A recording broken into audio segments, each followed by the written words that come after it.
I'm really delighted to be back here at Ocean of Compassion Buddhist Center, and especially to be teaching the things that I'm going to be teaching while I'm here. Very, again, relevant topics for all of us, no matter who we are or what we do. So, um, as usual, I like to start with just a little bit of meditation, give ourselves a chance to come into this space and let go of any sorts of distractions we might have. I may say a little bit more about, Bay asked me to do a little bit more about me, but I don't want to talk too much about me, but I'll do that after the meditation. So, again, I think most of you have some experience with breathing meditation. We're just going to do a few minutes of that silent meditation on the breath. And if you need a suggestion for working with that, then I would suggest working with the sensation at the tip of the nose. And we have the feeling that occurs when we breathe in, when we breathe out, right in that area, again on the upper lip or just inside the nostrils. And make that your meditation object. Try to stay present with it as best as you can as you inhale, as you exhale. But whenever you see that the mind has wandered away, gotten distracted again by perhaps things that happened today or, plans that you have for the future, whatever it might be, when that happens, just notice it, might even label it and say, oh, remembering or, oh, getting distracted, whatever you want to label it as, and then guide the mind back to the breath. So we're going to do this in silence for just a few minutes, and then I'll lead you in a short reflection in order to kind of steer our minds in the right direction before we begin tonight's session.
So now let's set our motivation for being here. And I would encourage you to first just to think about what it was about this course or this weekend opportunity. What was it that appealed to you initially when you looked at the description, the title, whatever? And what brought you here? That may be a very personal thing for each of you. Just to start from that vantage point, each of us came with our own kind of thoughts about what it might be like to explore this subject of preparing for death and loss, working with accepting these realities. So just take a few minutes to examine that first. What brought you here tonight?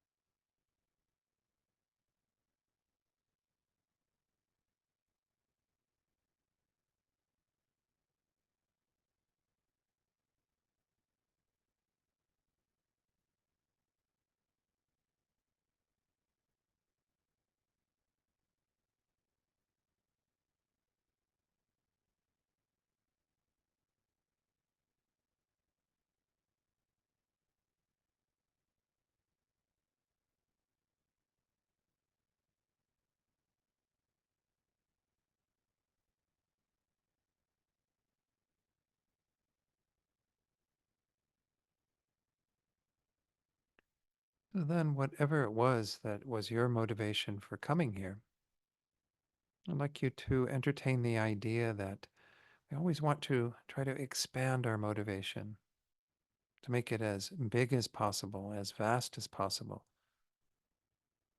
to think about the fact that it's not just ourselves that are subject to the reality of death on the horizon at some point for us, as well as dealing with loss throughout our lives. It's every single being that is born into this world has to go through that eventual experience of death. Without a doubt, it will come to each and every one of us. And of course, we also deal with the reality of loss, losing other beings who are in our lives, having to contend with that element of change that we have very little control over. And as we're going to be exploring this weekend, what we do have control over is our own minds and our own attitudes, our own understanding, even. So, when generating a bigger motivation, think that we're here to explore this topic within the context of our lives, for ourselves, certainly, so we can have greater peace, less fear around our own death and the varieties of loss that we experience, but also that we can perhaps be a source of support and solace to others in contending with this issue. We can help them to have the peace of mind that they seek, to be able to approach death with great courage and confidence, and even the greater goal of helping beings to eventually be free from the cycle of life and death and so on, to attain the freedom that can be accomplished according to the Buddhist path. But at least to have this goal of seeing things beyond just one's own situation, to think that we can be here also to help others to deal with theirs, to help others to come to accept the reality of death and loss, and again, to be of some support to them, some solace in their dealing with these issues.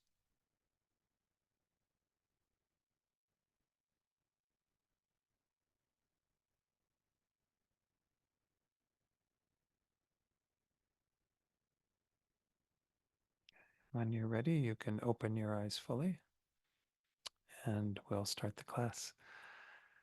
So again, Vay did ask me to talk a little bit about myself, and certainly the first question that she gave me is kind of relevant to this weekend.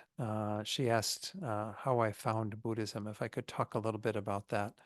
Some of you have heard this story before, but um, I lived in San Francisco from 1979. I moved there. I left college and decided I was going to go to California. I'd never been to California. I was in university in Marquette University in Milwaukee, Wisconsin. So I grew up mostly in the Midwest, but and so I came to California and I fell in love with the city and of San Francisco. I fell in love, period, with my first partner who I met in 1979. And he passed away in 1992.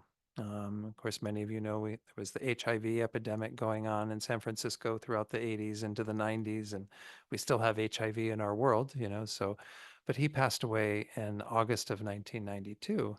And I didn't have a spiritual tradition at that time. I grew up Catholic and I left the Catholic Church when I was quite young. And I just decided, I needed to find something to make sense of that loss and to deal with, of course, my own mortality. Well, it just so happened that that year was also the year that Sogyal Rinpoche published his book, The Tibetan Book of Living and Dying, which, some of you have read. That was my first Dharma book. And so I got it actually from my partner's brother who had moved out to the Bay Area to help out as well. He asked me what I wanted for Christmas, and I said, "Oh, this book I've been seeing in the bookstores. That looks like a good gift." So I started reading it the end of 92 into 93, and Sogyal Rinpoche, who composed it, was in the Bay Area for a huge retreat. It was like 500 people at this retreat at Mount Madonna Center in November of 1993. And like a 10-day retreat, kind of an unusual experience for, I'd never done anything like that before. And I came out of it just really transformed in terms of knowing that this is absolutely the path I want to follow. I'd already gotten some of that through reading his book, but nonetheless, this was determination I made to follow the Buddhist path after that. Even took refuge with him. Many of you know what this is, taking refuge, a more formal statement of one's commitment to the Buddhist path. So I studied with his organization a little bit. I can't say study that much. So what we essentially were mostly little groups of students that got together with the book and kind of talked about it and then meditated together. There weren't the teaching centers that we have. I think they had one center in Berkeley, but it was a bit out of the way and they didn't really have many teachers even coming through. So I happened to move the 1 month after the FPMT Center in San Francisco had moved on to Juist Avenue. I moved on to Juist Avenue in San Francisco and Glen Park. And so every day I would walk by their windows and kind of go, oh, what's what's going on here? And I'd heard a little bit about them before, but I'd never really made a connection with the center there. This is how I found the FPMT. It was in the fall of 1995. And I walked by there and I saw a little poster for Venerable Rabina. Many of you know Venerable Rabina, amazing teacher. Anyway, she kind of hooked me in. I started studying with her 96 through till I left San Francisco to go study at the master's program that Bay was mentioning. And I'll tell you one more little story about how I got to go to the master's program because I heard about it in 1996. And, I thought I'd always kind of wanted to teach, but I'd never been a teacher before. Just like something that never fell into place for me. I was actually working as an accountant for a financial person as well for Levi Strauss up in San Francisco at their world headquarters. So I decided that, I kind of wanted to pursue something. And when this came along, and it was kind of designed for people who want to teach, but not necessarily. Again, some students went there really just out of desire to acquire more knowledge and over those 7 years. I really felt like that was something in my future, and I wanted to, study more to be able to teach the Dharma. So it was in 1996 that they announced it. And like a week later, we get an announcement through the center, Seichen Ling in San Francisco, that Lama Zopa Rinpoche is coming to town. And he's going to be doing a teaching that night, like one night in December at the center. And so, we'd get an opportunity to go up and ask him a question at the end if we'd like. And I'm like going, okay, well, this is perfect. I never met Lama Zopa Rinpoche before. I had only this bit of connection with FPMT through the center there in San Francisco.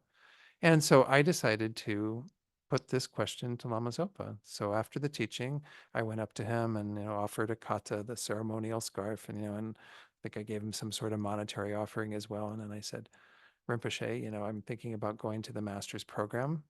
Is this the most beneficial thing for me to do?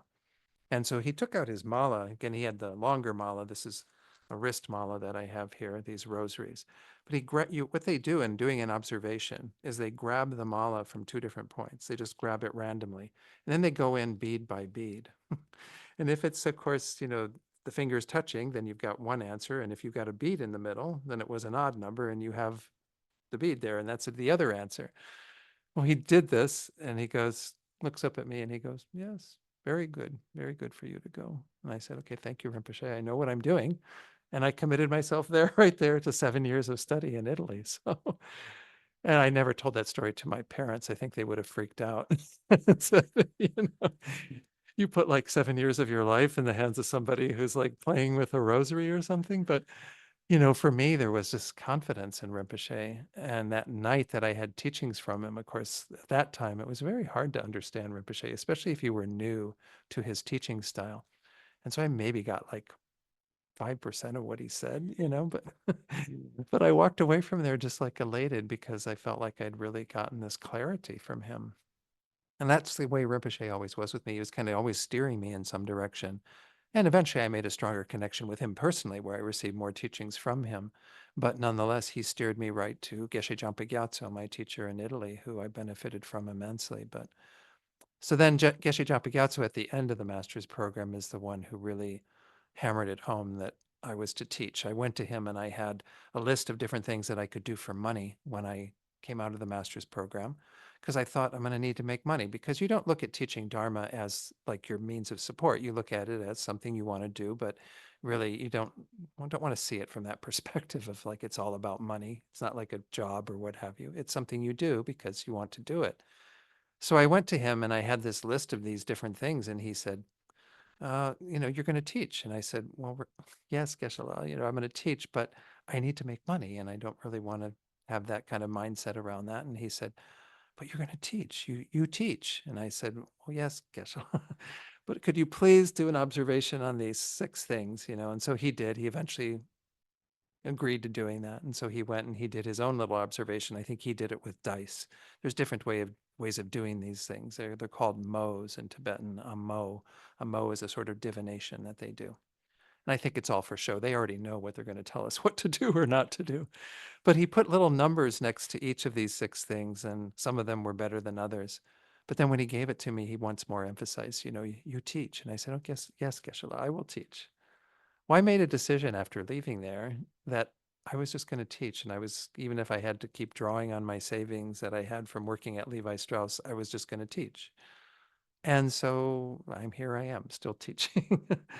And I became a touring teacher actually at Rinpoche's request when I first started doing half of each year teaching. Geshe Tupten Sherab, who you know, wonderful teacher, he's going to actually be at Vajrapani doing a wonderful Kopan West retreat in December.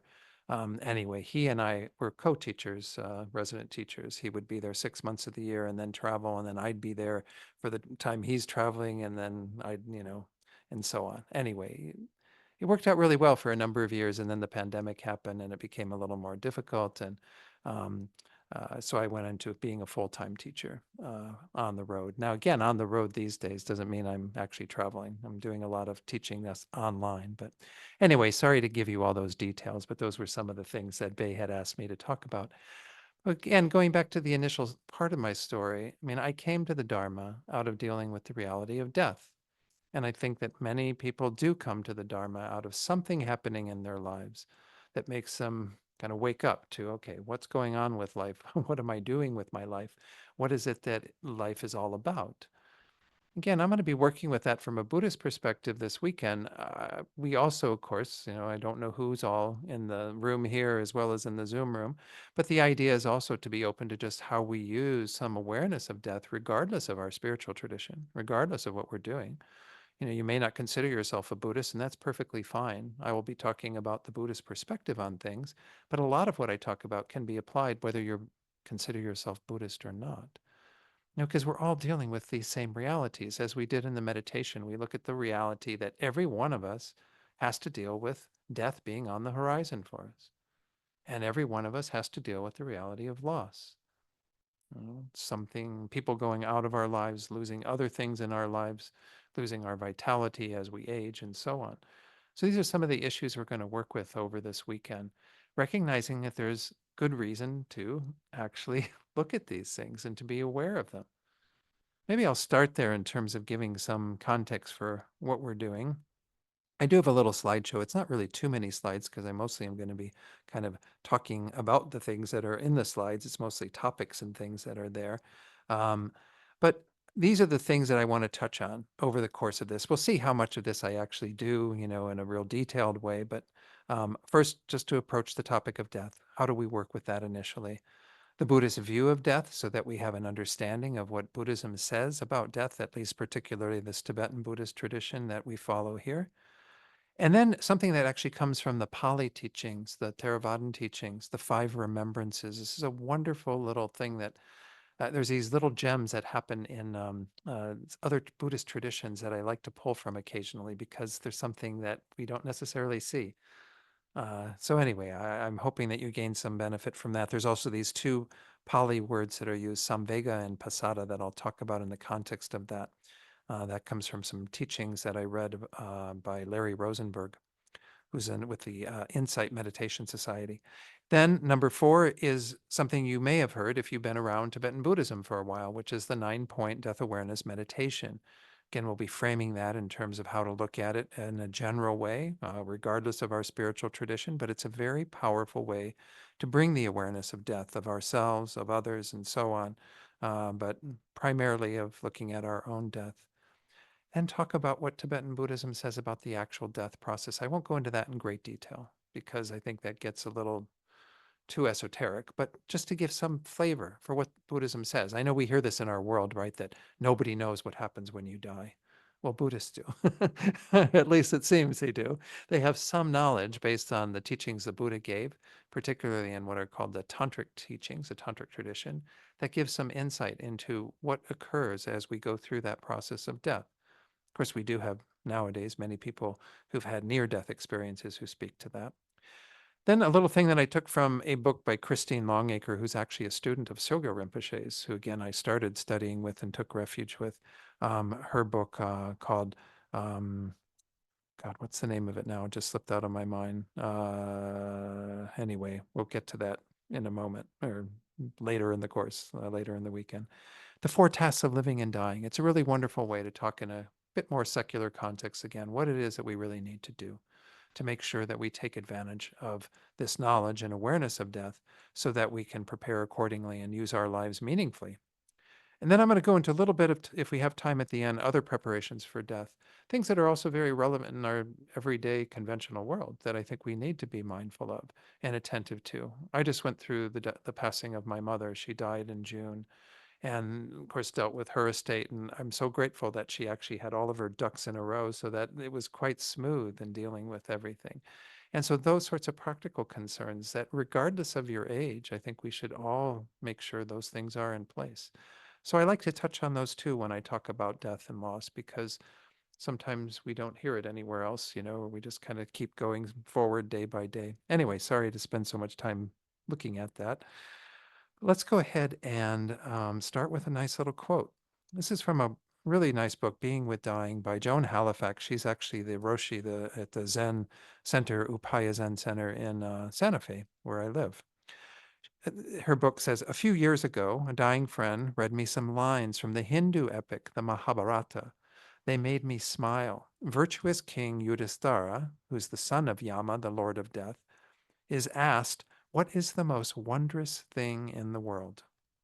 There's this very clever response. And Yudhishthira replies, the most wondrous thing in the world is that all around us people can be dying, and we don't believe it can happen to us. We live with this denial of death. I remember when I went to university, Marquette University, a lot of the people were reading this book by, it's called The Denial of Death. Ernest Becker, I think, is the author. We do have a lot of denial of death in our culture. And especially what has happened, like when most of our parents or grandparents grew up, there was a lot of death around because oftentimes people would die at home and they would be kind of cared for in a more family setting. But now, death, people often go somewhere else to die. People are not in our presence necessarily when they die. So, we can see that and we can have death happening around us. It's a bit more distant now than it was, we somehow don't believe it's going to happen to us. We somehow think that we're going to get out of here alive, and no one gets out of here alive. Sorry, it just doesn't happen. So I want to start with this idea of how we're going to approach death in terms of beginning to at least understand that we do have some resistance to this topic. And we do have to be mindful of that and kind of dealing with how we overcome that as we go through this weekend. So, what would you say are some of the common attitudes towards death? Let me take it off screen for just a moment. Again, you can speak from your own experience or even what you hear from people that you know in terms of if you bring up something around death, what they might say, or what are those kinds of common attitudes about the reality of us being mortal, us having to die. Anyone want to share anything online or here in the Gompa? Yes, everyone thinks it's really morbid. Like, why do you want to talk about that? It's depressing, morbid. Yeah, I think that's a big part of it, right? We have that resistance because it's just like, why waste your time? I mean, life is good. Remember that bumper sticker? Life is good. I always want to go up and put a little asterisk on it, except for aging, illness, death, that, all the things that we know are not so good. But again, this is one approach. Definitely, we hear that. What are some other attitudes around death? Get through it and wrap it up and then stop talking about it. You can only allow grief to be so long. This is true. This is very much in our culture. Again, Bandy said that we have this tendency to think that you should get through your process of grieving or whatever, or dealing with death and get on with it, get back to life, get back to the living. We definitely want that kind of expedited, right? We have a culture that really doesn't support that kind of, embracing of the full processes around death, the grieving afterwards, and so on. I mean, I'm even finding that in my own grief. It's not like I'm expecting everyone around me to be asking, how it's going and what have you, those sorts of things. I have found some support, I have to admit, from my interfaith friends. That was one of the things that's in my bio. I found my interfaith work I find it to be one of the richest parts of my life because I'm with people who I see are as dedicated to their spiritual path as perhaps I am to mine. Maybe they're even more dedicated. But it's kind of nice to receive a sort of interfaith support on that. But in general, people who are kind of out among everyone else and not necessarily in these sort of interfaith or other spiritual gatherings tend not to be as focused on that. They really do want an expedition to this process. We don't really kind of let it drag on. Any other attitudes about death? The general fear. Yes, absolutely. It does bring up a lot of fear. And your name is Victoria? Yeah, okay, good. Thank you, Victoria. So again, fear is a big one, right?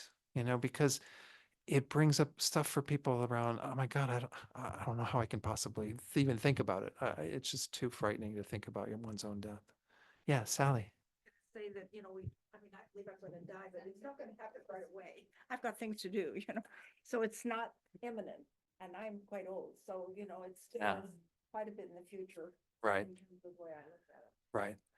So again, you can have that attitude. Well, that attitude kind of puts it off and says, yeah, death is something I'm going to have to deal with, but not yet. Right.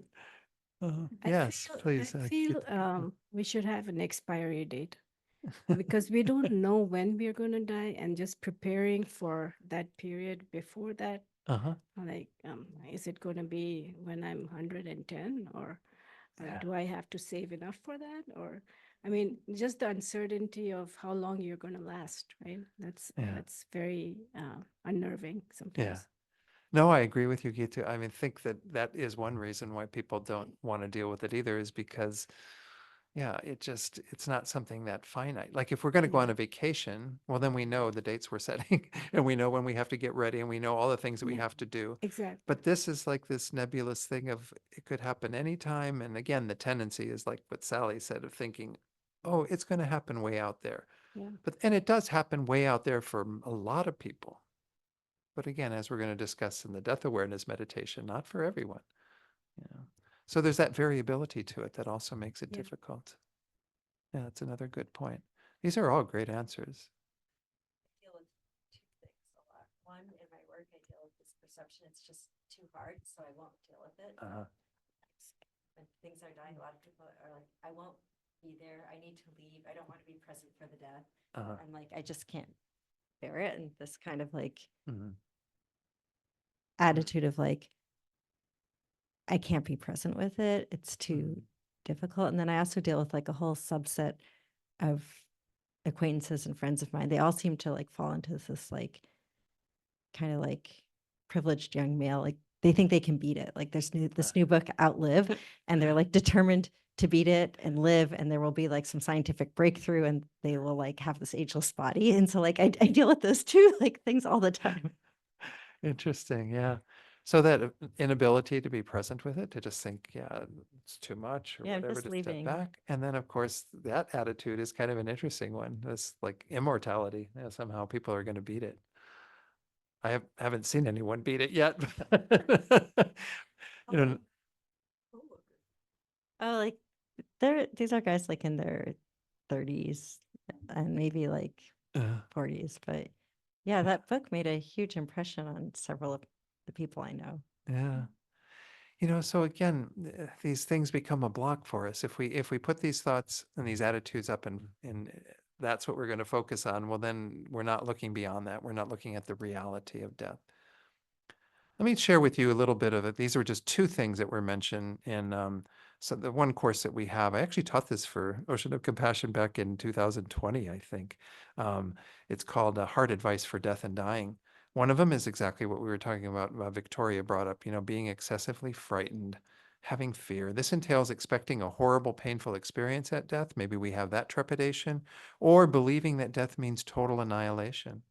This is, again, very much a product of our materialist view in the West in terms of what science has put forward, that when all of this stuff stops functioning, consciousness is a product of that, and according to this materialist view. So then that's it. It's like a candle that's being snuffed out. That's the end of the line. There's nothing more. So that can be a big fear for us, right? Because we like being alive. We like being here embodied and what have you. So, of course, this fear leads to denial and wanting to avoid thinking or talking about death. Again, we have other flavors of that where we can, have other thoughts that keep us kind of blocked to looking at it, some level of denial that we have around it. Again, what you brought up, Shira, in terms of people even thinking that they can outrun death or, outlive death or whatever and not be able to succumb to that. I mean, we have not yet seen anyone who's been able to accomplish that. So that may be something that might have scientists and what have you thinking that they're going to work on developing some techniques for becoming immortal. But the Buddha says essentially everything changes and it's impossible for us to completely overcome all the causes of this. Everything is, again, a product of causes and conditions in Buddhism. We'll look at that in more detail as part of these teachings as well. The other thing that was kind of inferred to some degree by some of the comments that some of you shared, but I think this is an even stronger attitude, is being careless and flippant about it. Just like saying, "Oh, I don't really have any fear of death." They kind of hold this view that they're gonna deal with it when it comes, right? It's going to be that moment in their life that they'll think about death. Oh, here it is. I'm just about ready to crash into a car and lose my life. Well, again, it's because they don't really feel like they need to prepare for it. I think that this is what we're trying to address, these two main things, kind of getting past some of our resistance and fear, trepidation around looking at this topic, seeing that it is a little painful, and we are going to have to look at that reality. So we have to get through that barrier in this weekend. But the other one, too, of just this is something to take seriously. There's a wonderful verse from Master Shantideva, the great Indian Buddhist. We call him a saint, really. I mean, he's an amazing practitioner, and he composed a text called the Way of the Bodhisattva or the Bodhisattva's Way of Life. Different translations of the title. And in his 6th chapter, he has this wonderful verse. It says, "If it's something that I can do something about, well, then why get worried and bent out of shape? If it's something I can't do anything about, well, then what's the use of getting worried and bent out of shape?" So if we look at death, it's kind of interesting because we can apply both of these techniques, if you will. The second part of it, if it's something I can't do anything about. Again, maybe we have people that I'm going to do something about it. I'm just going to keep working on getting, my health so fine-tuned and overcoming the reality of death. And I don't think, I wouldn't put all my money on that, right? It's probably not going to be possible.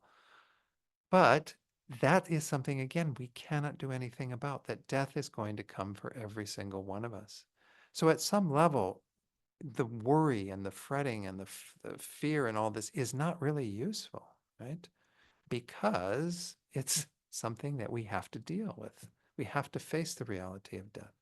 You can't change that.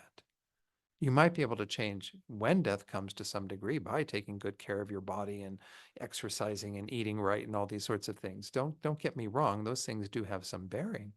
But you have many people. My dear friend Irene Smith, she lived in San Francisco. I would come out and visit her frequently whenever I would be out here teaching, and it'd be nice to reconnect with her. And she was meticulous in her diet and making sure that she only ate food that was, naturally grown and organic and all these other things, and paying attention to it. And she still died, of esophageal cancer. Where did that all come from? I don't know. I mean, once more, this is the reality is every one of us is going to have to face death. So it's something that our worrying and fretting about it doesn't really do any good, because it doesn't change that situation. The first line, though, if it's something you can do something about, well, then don't fret and worry and get fearful. Do something about it. That's the subjective way of looking at things. That's the fact that we can change how we are dealing with death, how we are looking at our death, how we're going to work with that reality. So there's kind of both aspects. Yes, we can't change the fact of death. We can change our minds in relation to how we approach death, how we work with death. And that's really why we come together for a weekend like this, is to actually say, okay, I'm going to confront this reality that I can't do anything about in terms of it's going to happen, but I'm going to change my mind and I'm going to prepare for it accordingly. And I'm going to deal with loss and other things in my life from that vantage point. So this is the richness of that wonderful verse, is that it's pointing to, and I would say again, with whatever we're dealing with, sometimes we do have things that we can change, right? If we go to the doctor and the doctor says, oh, your cholesterol's high, and oh, this is bad and this is wrong. There are things you can do. Most of us, you can change our diet, again, exercise, do all those things. Do those. Why lose sleep for 10 nights in a row because you're worried about all these things going wrong in your health? Just change your diet and change your exercise, all these things. But whatever is going on, even if it is something we cannot change, we can change our minds. I mean, the essence of all of Buddha's teachings is that you work with changing your mind to eliminate the thoughts that are destructive, unwholesome, that are not leading to the results that you want, and to replace them with those things that are constructive and that are more beneficial. That's what we're going to talk about actually on Monday and Wednesday, the course that I'm doing then, is how do we work with having more positive states of mind that essentially supplant the negative ones that are there to help us, reduce and eliminate the negative ones. But that's all of our work. So as we approach this topic of death, we're looking at it from that vantage point. It is absolutely something you cannot do anything about, regardless of people who might think that they can, somehow overcome death. It is something, though, that we can change how we deal with it. So that's the idea behind this very first part, is really to understand that when we approach death, we're doing it from that vantage point, to understand that these sort of attitudes that we have are not really that useful. I want to do a little exercise with you, and I've actually done this where people write this down. And if you have something to write with and you'd like to do that, you can take the time to do that now. Again, that same book, Being with Dying, a really fantastic book. Joan Halifax Roshi, she does a program down at the Upaya Zen Center called Being with Dying. So if you want to write these answers to 3 questions, this is the first one. Or you can simply think about it. There'll be an opportunity to share if you'd like. What is your worst case scenario of how you will die? I know that sounds painful to think about, but some of our fears, are around that, right? We have this fear that it's going to be an incredibly horrible, painful, or filled with all kinds of anguish, mental anguish, or what have you. So again, if any of you want to write it down, you're welcome to. But if otherwise, if you're not writing it down, then just take a moment to think about that. And be as specific as you can. Like when is it happening? Where is it at? Who is there? And what is going on? What is it that causes you to die? And it's good to kind of look that in the face and say, yeah, this is the most horrible way that I can envision dying.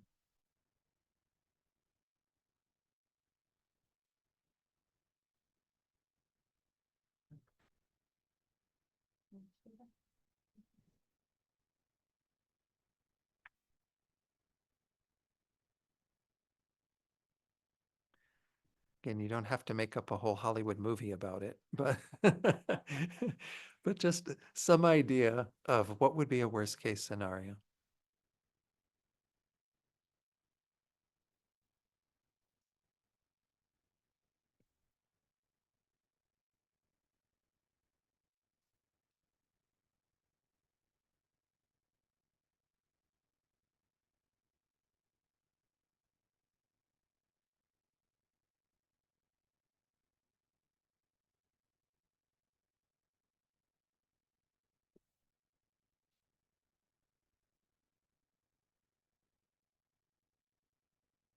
And may not have that completely complete, like in terms of all the details, but let's go on to the second question. How do you really want to die? You know, what's your ideal way of envisioning your death? I mean, my mom would constantly say, I just want to die in my sleep. Right? I'm not, if that's your answer, that's perfectly fine. I'm just letting you know that that is a pretty common one, actually. But nonetheless, just think about it. How do you really want to die? How do you envision that? Again, where are you? How are you dying? Who is there, if anyone? You know, how is that happening? How does that ideal death unfold?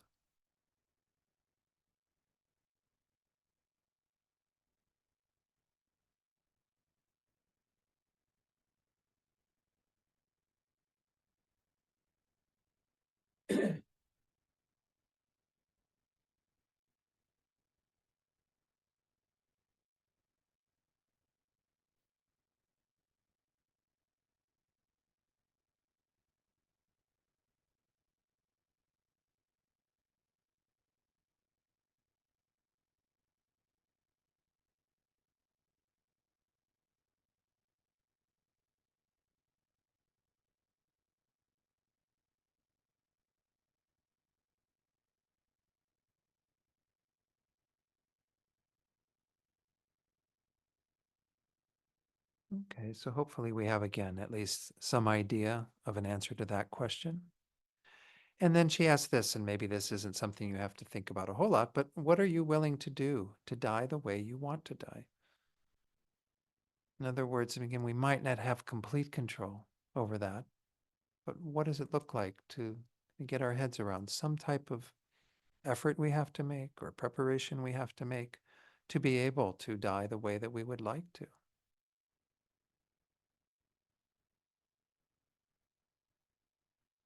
As I said, we don't necessarily, know everything that's entailed in an answer to that question.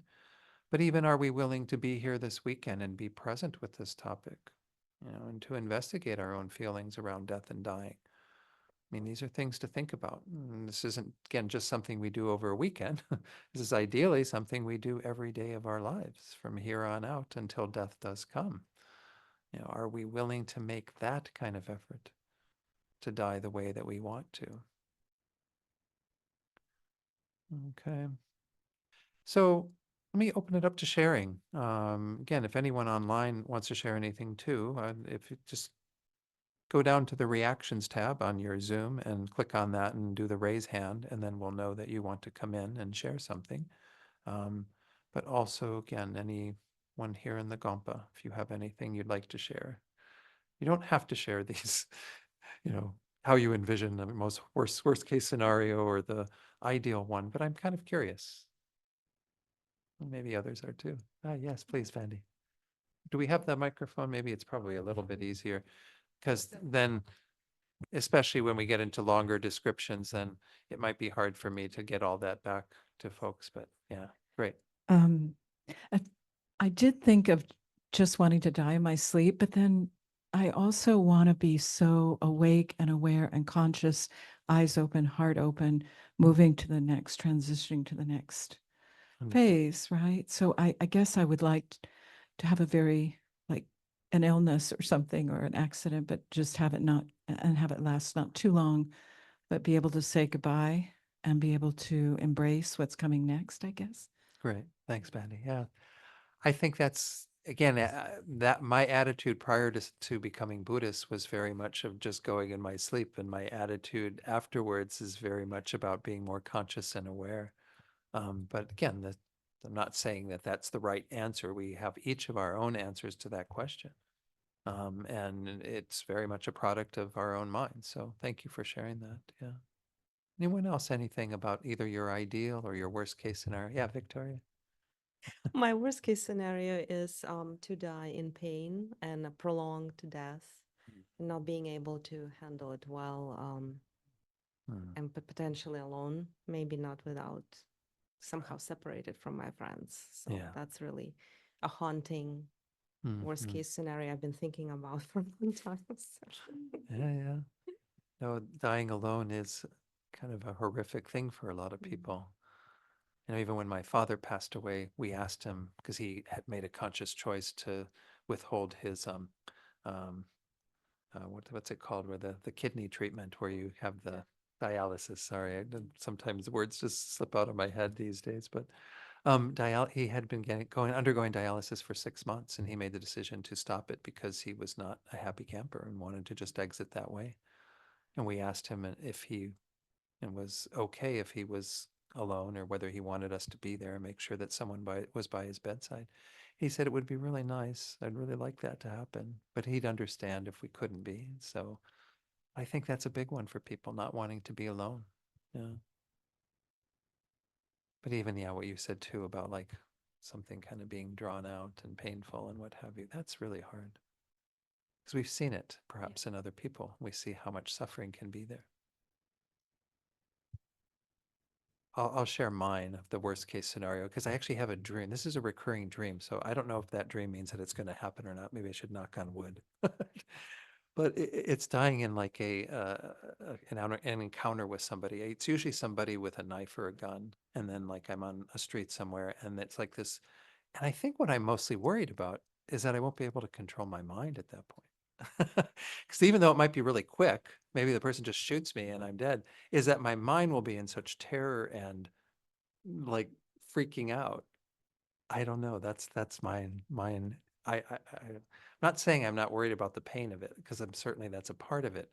But I think for me, like the idea of not being able to keep my my awareness of going and what I need to do.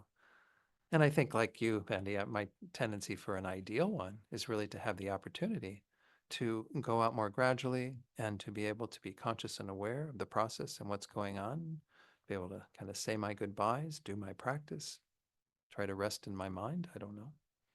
But okay, well, I hope that was a useful exercise. I think that again, this is just the tip of the iceberg. It's just getting our feet in the water, toe in the water, if you will, just to be able to start to approach this topic of death. Joan Halifax says she uses this frequently at the Being with Dying workshops that she does, and says it's really a useful tool because nobody ever talks about that. I mean, like you don't go out with your friends, for dinner one night on, Friday night or something and start talking about what your ideal way of dying is, right? It just doesn't happen. Certainly you don't talk about your worst case scenario of dying because that's like verboten, you're not going to go there, right? So I think, again, we have to just kind of warm up to this topic and recognize that this is something that might take a little bit of time um, for us to kind of get our heads around. Let me go ahead on to the next topic. I think that's what I have coming up, which is the Buddhist view of death. Again, many of you are already familiar with this, but I do want to put it out there and we'll discuss it a little bit. And certainly, this is not meant to be like, again, indoctrinating you to this is the only way that we should look at death and this is the absolute truth. It's just the Buddhist perspective on what is happening at death, essentially, and what death is all about. All right. First, I'll just have a nice little quote from a sutra of the Buddha called the Transmission of the Vinaya. The Vinaya is sort of the ethical code, the moral code of the monastics, in particular, the nuns and monks in the Buddhist tradition. But it's kind of an interesting verse in there. All collections end up running out. The high end up falling. Meeting ends in separation. Living ends in death. So again, this is kind of couched within this whole concept that Buddhism is very much a proponent of, and the Buddha himself taught frequently, which is impermanence. And we use this word impermanent in the English language often to refer to things that don't last. Right? Some things you have permanent, which are like the permanent markers that when you mark on with your Sharpie or whatever, that it won't go out, it will stay there on whatever you've marked. So there's a permanence to it in terms of it lasting. And Buddhism doesn't mean quite the same thing by permanent and impermanent. Permanent being more eternal, impermanent being something that has some measured end to it. Impermanent, rather, in Buddhism, is usually referring to this momentary change that is going on all the time that has a grosser aspect to it. So we often talk about subtle impermanence, which is the fact that everything that is produced in our world, including our bodies, including our minds, really, for that matter, all of these things are changing moment by moment. And because of that momentary change, there are things like gross impermanence. What we're mainly dealing with the subject of death is gross impermanence, is what happens when this body that we have had, that has been a part of our experience from our conception on, when that body ceases to function as essentially a support for our awareness, our consciousness. So we're talking about a specific way that impermanence is manifesting in terms of the grossness, but it's embedded within the entire concept of impermanence, including subtle impermanence. Just look at these bodies. There's that statistic I heard many years ago about that in the course of 7 years, every single cell in your body has absolutely at least once been replaced. So there's no cells in your body that don't go through some sort of dying away and regeneration within the course of 7 years. Some of them much more frequently, right? Like our skin cells that are constantly shedding and dying and what have you. But this is indicative. It's not the absolute meaning of subtle impermanence, but it's indicative of the fact that all of these things are constantly changing, especially physical matter in our world. And of course, this is the reality of aging that we have to deal with. It's also a part of this whole topic. It's what is often the precursor to our death. If we live that long, though we're all aging from the moment we're born, essentially, or even they say even from the womb on, you're aging in some way, moving in that continuum. That's all part of what we mean by impermanence. We live in a world of impermanence. Impermanence is everywhere.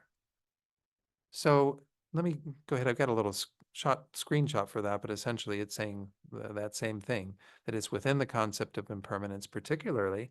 It's a natural, inevitable part of life that is embedded within impermanence, both the gross impermanence that death is, as well as the subtle impermanence that is happening all the time. They say you can actually realize the subtle impermanence. You can see it quite clearly, not just with your visual consciousness, but certainly with your mental consciousness through deep meditation. But, this is the fact that everything is constantly changing. I'll take it off screen for another moment again here. I was just in saying that, I was remembering a wonderful passage from Lewis Richman's book. He wrote a book called Aging as a Spiritual Practice.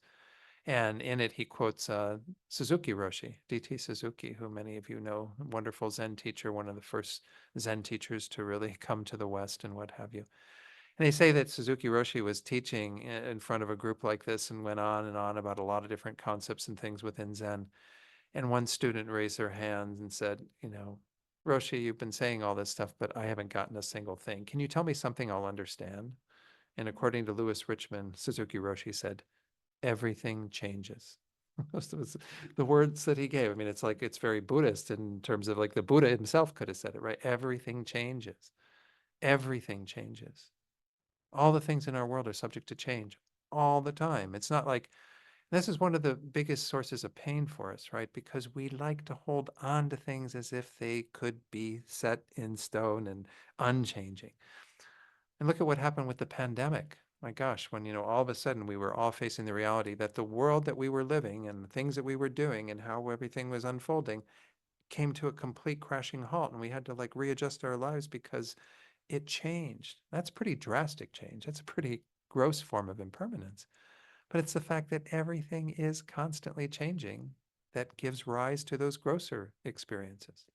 And death is one of the experiences we all have to go through, where again, this life simply cannot be sustained beyond a certain level. Maybe someday they'll be able to sustain it further, but I don't know if they'll ever be able to completely overcome it. In Buddhism, further, Death is when the mind separates from the body. So mind here, I just figure out need to put something on there to give a greater definition or description of what we mean by mind, and we'll talk about that in a moment. Mind is not the brain. It's not material, and it has no beginning nor end. So let's talk a little bit about mind, because once more, this is really a key concept in Buddhism. Mind is usually described as that which has the nature of clarity. It is clear, meaning it is non-material. It's kind of also like the clearness of a mirror that reflects whatever is shown to it. So it has that kind of illuminative quality of it, to it. That's its nature. But what is mind's function? It's to know, to become aware. So it's not like a mirror that things are just simply appearing to it, and the mirror isn't knowing anything about the objects that are appearing. Things that appear to our minds can be known. We can have an awareness of them. We can come to understand them, investigate them. Of course, more with a human mind than perhaps the minds of other beings that like our animals and so on in our lives. But nonetheless, this is the nature of mind, is to be knowing things, to apprehend things. And it has that clarity to it, that non-material aspect. Well, when we parse off mind as something that has a non-material nature from the body, which is material, there is a bit of a duality that goes on there, but those things are very much interdependent. Nonetheless, there is a continuity of mind that exists prior to the mind of this life. So when the mind comes into this life, it unites with this physical form, according to Buddhism, and we have it together throughout this life, the physical form and the mind. And then when we get to death, due to whatever causes and conditions cause our death, the mind separates from the body. We're going to look at this in more detail, as I said, when we get to the actual death process. But mind then goes on. Mind has no end. It goes from there into another existence. This is why, Buddhists, as well as many other Eastern traditions, talk about the concept of rebirth or reincarnation. And in Buddhism, it is essentially a new iteration of a physical form together with the same continuity of mind. Of course, not having the same memories and what have you. It's not like I think, oh, now Don is a dog in my next life, or Don is whatever in my next life. It's a new conscious, new being that is together with that consciousness that is now having a dog experience, whereas this time it was having a human experience. So essentially, this is what is the perception in Buddhism, is that you have this continuity of awareness that always has something that precedes it, another moment of mind that comes before, always has something that follows it, another mind that comes, a state or moment of mind that comes after it. So this is what we are involved in, is we are this continuity of awareness, essentially, that is going through different iterations, this time as a human and so on. Again, this is the logic behind this is very much something we can analyze. We have to start with the premise, though, that mind is not material. We have to kind of buy into that definition and say it is not a material phenomenon. It is instead this awareness that is moving through all of our experiences. Again, at coarser levels, subtler levels, what have you, but all of that is in the nature of mind. And that has to do with the fact of causality. This is another big concept that the Buddha taught about. He taught about impermanence, but he also taught a lot about causality. There's always causes for everything that exists. Whether we talk about our physical world, because if we look at body again versus mind, what are the causes of your body? There are two cells, right? Two little cells. The egg cell of your mother and the sperm cell of your father that united in your mother's womb and, attached to the wall of the womb and became this body that you have, right? All that process that happened of, your mother eating nourishing food, making sure that your body grew and so on, giving birth to you, all the food that you've eaten since you were born, all of that has helped that process, part of the causes and conditions. But the essential causes and conditions were those two cells. So you have kind of a substantial cause that is the stuff from which this body was formed. And then you have all the contributory causes that help the whole process along, right? Well, it's the same with mind. Mind has a substantial cause, and because it's non-material, it cannot be material. Yeah, I'm just explaining it from the Buddhist perspective. Whether you subscribe to this or not is really up to you. But the idea is that we cannot find a beginning to mind because it's always dependent upon a prior moment of mind. And yes, our minds work interdependently with this body. So that's why we can have visual consciousness and auditory consciousness and all these other things arising, because we are an embodied being with these senses that are part of our physical body. But they still are quite separate. Rising together often, our eyes becoming aware of things that are appearing to our eyes, colors and shapes and what have you. And then, of course, the awareness that is generated on the basis of that. But consciousness still has its own continuity. So that's what we mean by mind. By the way, that term consciousness, mind, awareness, we use those as synonyms. So anytime generally when you're talking in Buddhism about consciousness, mind, awareness, those are all referring to this phenomenon that has a non-material nature and has the function of knowing. And again, has no beginning and no end. Because even when you achieve the results of the path, which are the ultimate result is Buddhahood, your consciousness goes on, continues to abide, continues to be of benefit to other beings and so on. Okay, so that's another key part of understanding death in regard to Buddhism. So after this life, with that, what we just said on the previous slide, our consciousness will continue in another life. Again, that is very much dictated by the actions we've done, again, what we call our karma, not just in this life perhaps, but other lifetimes. And then, all of the things that shape that in terms of other conditions that give rise to your next existence. Thus, while death is the end of this life, it is not the complete end of our existence. So once more, if we have that kind of fear of total annihilation, well, from a Buddhist perspective, it's actually quite heartening, that things continue on. We don't have an absolute wall that we hit, like in a materialist view, where once the electrochemical stuff stops happening in our brains, consciousness is gone. It was all like a complete dream, and we never wake up, really. There's no me to wake up or anything.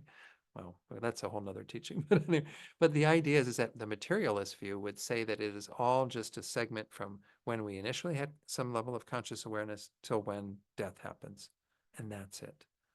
But Buddhism would not say that at all, again, because consciousness continues on, goes on to another experience, and therefore, again, we have continued rebirth. And this is something that is also part of the Buddhist view. That's the next slide. This continuity of lives is essentially what we mean by the Buddhist term samsara. Samsara is often referred to as cyclic existence. It means that we keep going from life to life through the force of, again, our actions and the afflictions that are driving them. This is a deeper teaching than maybe what we'll go into in this weekend. But that whole process of just continuing to go from life to life is what we've been caught up in since beginningless time. There's no beginning to it. God did not throw you into this samsaric experience. It was there from the, again, not from beginning, because there's no beginning. It's always been there. You have always been in this process of going from life to life, the continuity of awareness going back without any beginning. But the Buddha taught, a second bullet point here, that it is possible to become free of death and the state of samsara to attain what they call nirvana, complete peace, the deathless state, the state where you no longer are conditioned in that way. Now, again, a lot of the other Eastern traditions teach some form of moksha or liberation, some way of attaining a state of that kind of pacification. In Buddhism, it's all about working with our minds, again, to change our minds and to remove, especially what are the main causes of us taking rebirth again, going from life to life. Again, that's a much deeper teaching, but as I said, I'll touch on some of those kind of faulty states of mind when we have the course on Monday and Wednesday, when we talk about the positive states of mind that are direct antidotes to those. But this is what the kind of the big picture of what Buddhism is teaching, is that we are all in this state, this conditioned existence called samsara, but we don't have to be here. That was his very first teaching, the Four Noble Truths, which I won't go into in great detail, but it was essentially pointing out in the first two truths, this is your situation. You're caught up in this. You might think everything's hunky-dory and fine, but actually you're in a prison of cyclic existence, just going from life to life, never finding any real peace or satisfaction, because you're continually having to leave that life behind, go on to another life, have to experience aging, illness, death, all these various things. But there's freedom from that. You can attain liberation. You know, that's the good news of the Buddha. We can go door to door. Can I share the good news of the Buddha with you? Well, that's what the Buddha promises, is that if we apply the techniques that he taught, follow the path that he taught, we can attain liberation from that. So death, once more, is only really a falling away of this life so that we then go into another existence. So there is a continuity that is going on there. It's not an utter annihilation. But the goal is to eventually be free of that, to no longer be conditioned in that way. And even to go beyond just our being free from that, to help other beings to be free from that. And that's the larger goal of the Mahayana tradition, the Zen tradition, Tibetan Buddhist tradition, Chan Buddhism. All of these are part of what we call the Mahayana tradition. So again, I'm just putting this out there. I know that many of you already have teachings on this, but this is a good part of why we are, when we're looking at death, why we can feel like this different dimension to it that already begins to overcome some of these resistances, because we see that it isn't this utter end to our lives. It's just a kind of transition point. So it is important to accept and be aware of death then for two reasons. We will be more likely to use this life wisely, to do what we can to kind of move in the direction of addressing our fundamental situation. Again, which from a Buddhist perspective is to start to remove these causes that are behind being in the samsara, going from life to life. In other spiritual traditions, it would be to use your life to live according to the teachings of Christ, for example, or the teachings that are in Judaism, or the teachings of Islam, or whatever your spiritual tradition might be. But to dedicate yourself to doing something wise, because this life isn't going to last forever. Do something meaningful, do something beneficial. I mean, there's a lot of, wonderful beings in different traditions, or even some without a spiritual tradition, who have done amazing things with their lives. Just read about, his name was Gustav Gutierrez. I didn't really know much about him. He was a liberation theologian. He just passed away this week. And they were very much about embracing within the Catholic Church the idea of being dedicated to serving the poor, that the bringing the oppressed and the poor out of that situation was something to work on in this life. Well, that's wonderful. I mean, I don't care what spiritual tradition you come from or what you do in terms of that. I care about the quality of lives that we live. And so, whatever your spiritual tradition is, even if you don't have one, having an awareness of death will help you use this life wisely. Second bullet point. We will put energy into doing what will enable us to be prepared for death. This is the other aspect of it. Because we know and have accepted that death is going to come, because we gain some awareness of it. This is, again, what we're doing in Buddhism. When we hold that awareness day by day that our death is on the horizon and could be there very, very soon, that even today, even tonight, well, then we prepare accordingly. Because if it's going to come, we have to make sure that it's not like me in my worst case scenario where suddenly somebody's charging at me with a weapon and I'm like freaking out, right? I have to have the composure of mind and what have you to be able to be present with that and not let my mind freak out. This is one thing we'll see and maybe discuss it a little bit later. They say that actually our minds at the time of death, according to Buddhism, are one of the key indicators of what sort of rebirth we're going to have. So if we're going to have a freaked out, crazy, fearful, mind, well, that's not a very good mind to die with. In fact, we want to have the calmest mind possible, the most focused mind, the mind that can have virtuous thoughts and hold these really amazing thoughts that will be a good force for us moving out of this life into our next life. And again, if you hold other spiritual traditions, other spiritual views, I'm sure there's still great logic to still having that approach to say, okay, I'd at least like to die a bit more peacefully with my own spiritual tradition in my mind, with my own thoughts that I want to kind of maintain through that process, regardless of whether there's rebirth or not. Many spiritual traditions do think that there's some form of afterlife, something that happens after this existence. I mean, I was taught that as a young Catholic, right? My immortal soul would go on to some sort of experience after this life, depending upon what I did with this life. Well, so again, I'm just kind of reiterating that I'm not really trying to preach specifically a Buddhist view, but obviously we're trying to incorporate that, most of us who are Buddhists. But regardless of your viewpoint, those two things are really important. Use your life wisely through what we're looking at in this weekend. But secondly, also prepare for death as best as you can. Lama Zopa Rinpoche says that we should think every day that we are going to die. When we wake up, we should, of course, first be totally elated that we've made it through another night. A lot of people die in their sleep. As we were talking about, that might be an ideal death for some people, but they went to bed without much awareness of that, and of course, never woke up. That does happen. You don't have to be, again, in a really dire condition physically for that to happen necessarily. It can be something going wrong, something small in the body that suddenly causes death. This does happen. It might be kind of rare, but again, that's something that we have to be prepared for because our death can happen at any time. We're going to see this as part of the death awareness meditation as well. So every day we should wake up, and Rinpoche says you should be elated that you made it through that night and you have another day in this existence. And you should say, but at least say, I could die today. Rinpoche says, you think I will die today. Because if you think I will die today, then you're guaranteed to watch what you do throughout that day because you're going to be very mindful, thinking, oh, I need to make sure I use this day very purposefully, very beneficially. But at least having some awareness around that reality that we don't know when death is going to come. As I said, that'll be something we're going to look at in more detail. So let me just stop here and see if there are any questions or comments on these first two things that we've talked about tonight then, how we approach this topic and some resistances we might have that we need to overcome.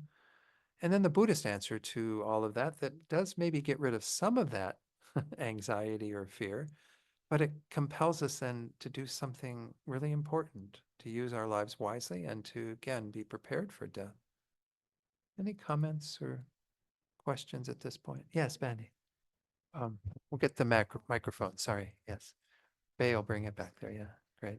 Just wondering about preparation for death. It has to be more than just being aware and right. I mean, in other words, I really appreciate being here because it takes the sort of the sense of, fear maybe, Right. sort of get accustomed to like bringing it into your awareness and learning to live with it.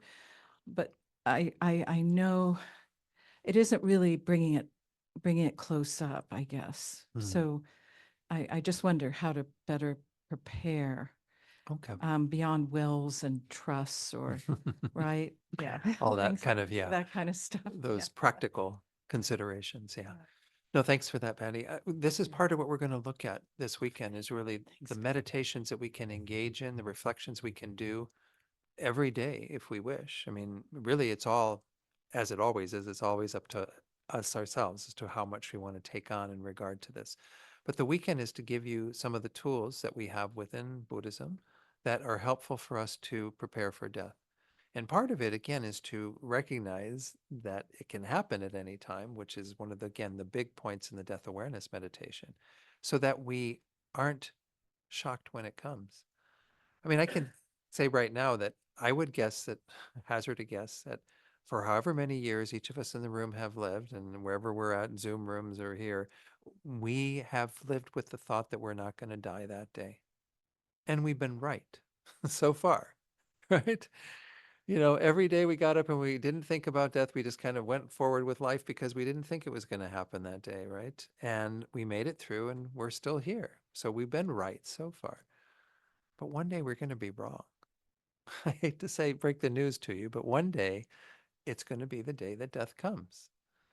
And if we have not thought about that reality, and again, done these preparations by thinking about what happens at death, by thinking about how to use this life meaningfully, all of these things that are entailed in this, well, then we're going to be shocked when it comes. We're not going to be prepared. We're going to be like, what? You're not supposed to be here today, right? I've got an appointment with you way in the future when I'm 90 years old or something. That's going to be impossible for us to change that. When death comes, nothing we can do. So that's the point of what we're going to be looking at this weekend when I called this preparing for the, um, uh, what was the inevitable, right? Preparing for the inevitable. We're going to have to face these things regardless. Death and loss are going to come into our lives. Well, how do we do that?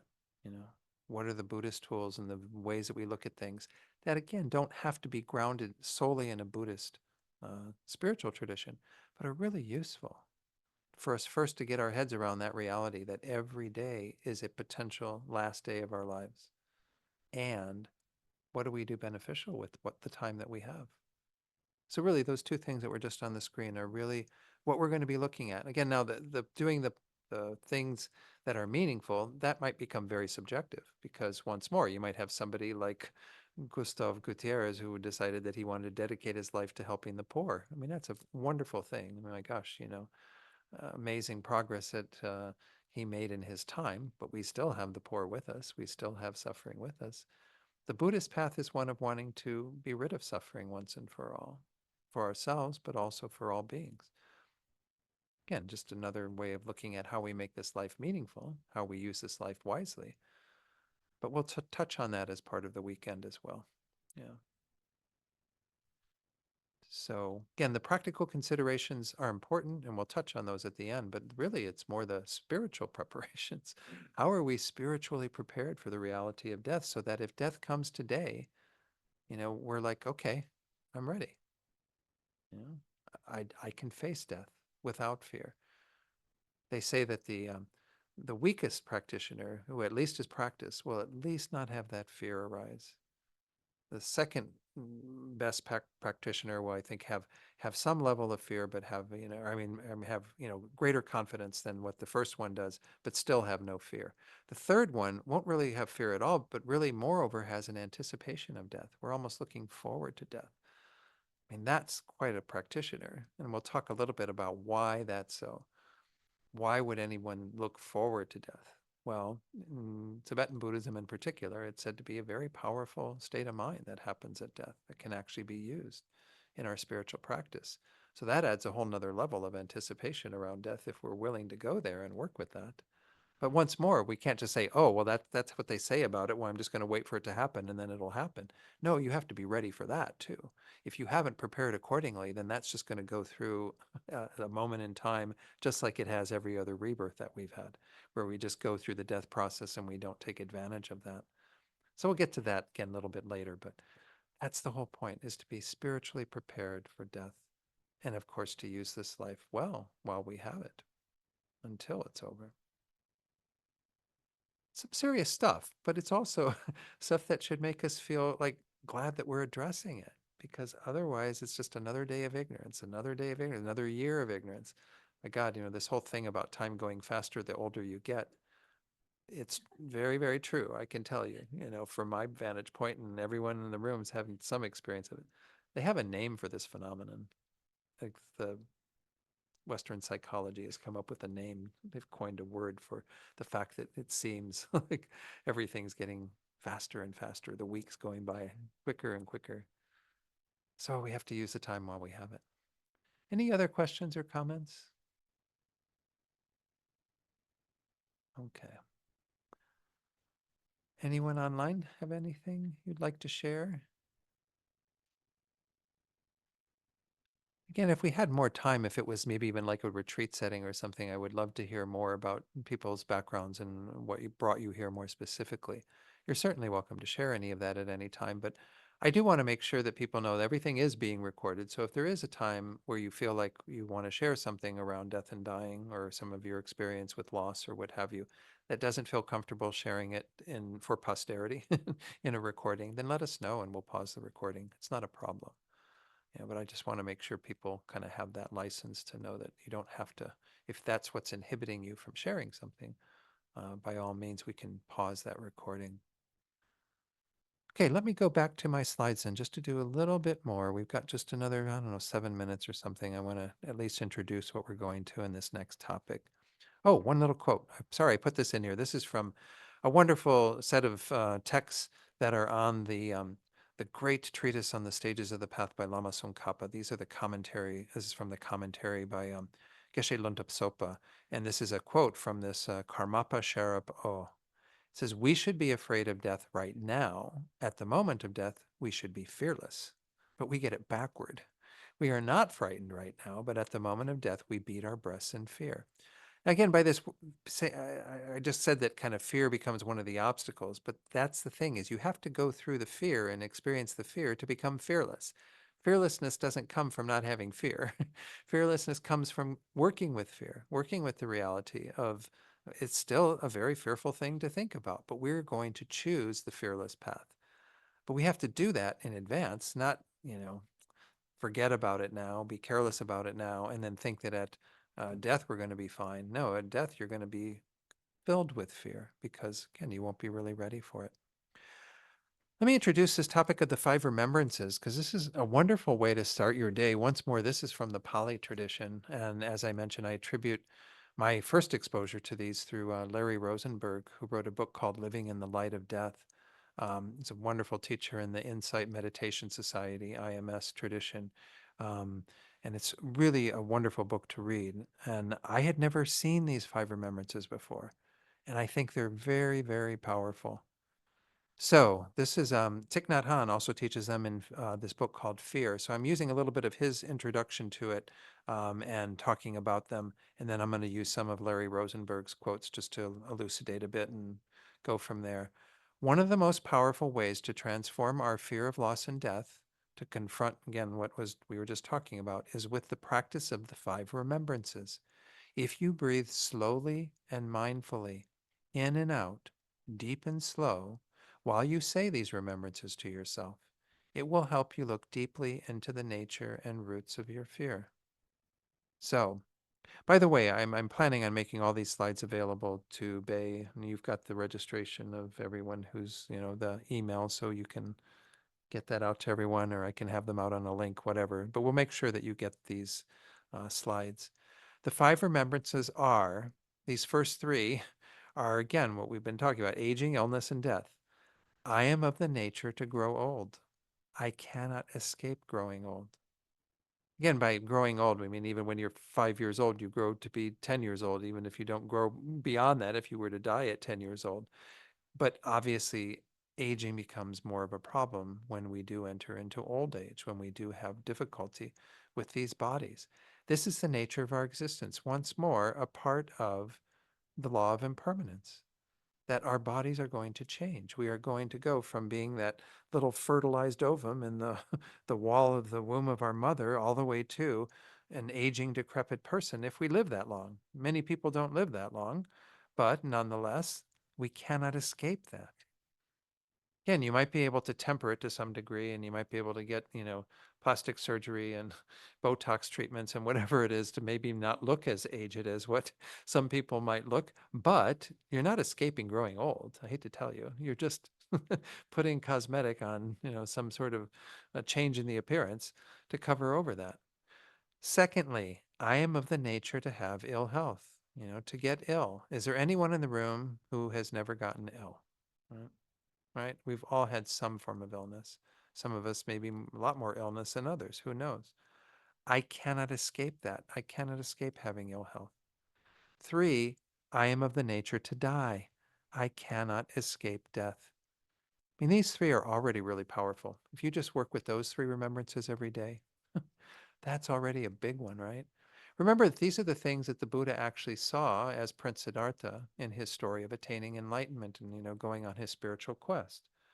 I'll abbreviate it because we only have a minute or so left here. But as Prince Siddhartha, he was growing up in this palatial place with all these wonderful pleasures and, enjoying life. And the king, King Shuddhodana, was actually trying to mask reality to some degree and keep him from questioning things because there was a prophecy that his son would actually go off on a spiritual quest and leave the kingdom. And he didn't want that to happen, right? Because in India at the time, the prince was key in keeping the kingdom going when the king was gone. So he eventually, the Prince Siddhartha left the grounds and he was given permission by the king to do this.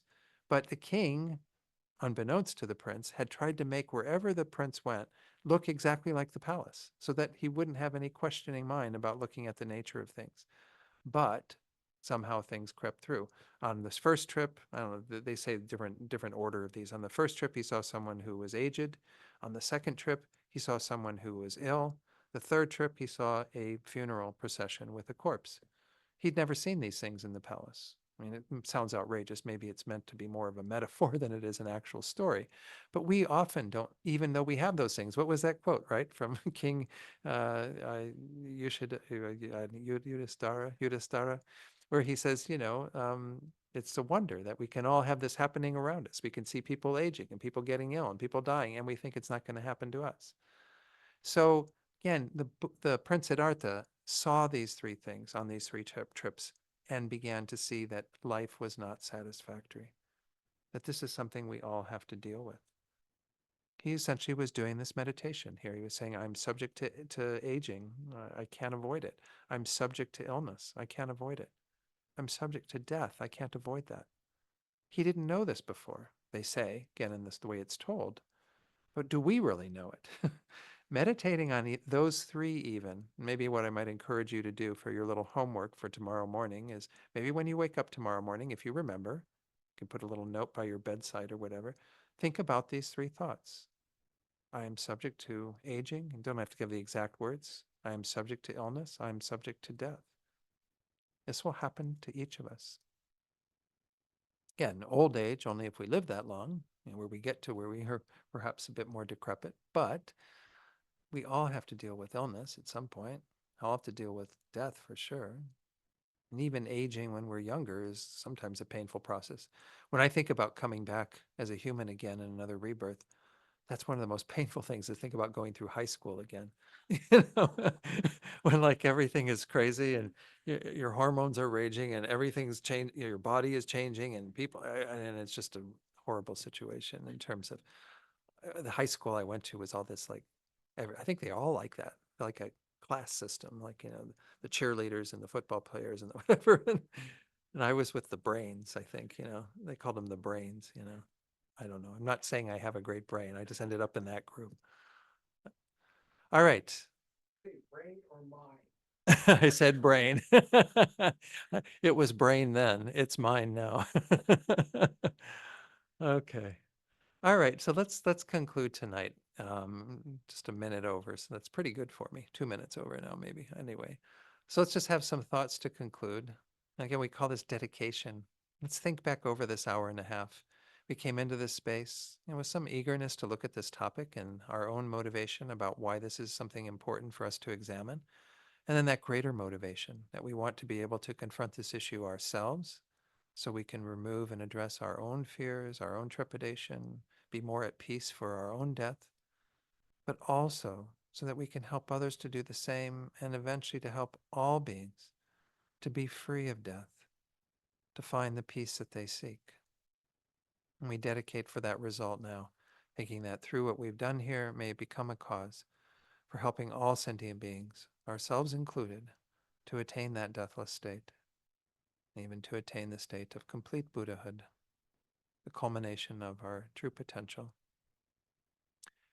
All right, let's go ahead and conclude there tonight. We'll do some more dedication prayers maybe at the end of tomorrow or dedication thoughts, but I think that's good enough for today. Okay. Thank you all so much. Thank you everyone online. Really appreciate you being here. All right, I will see you all in the morning. We'll start at 10. Yes, Pacific time. Okay. All right. Bye-bye.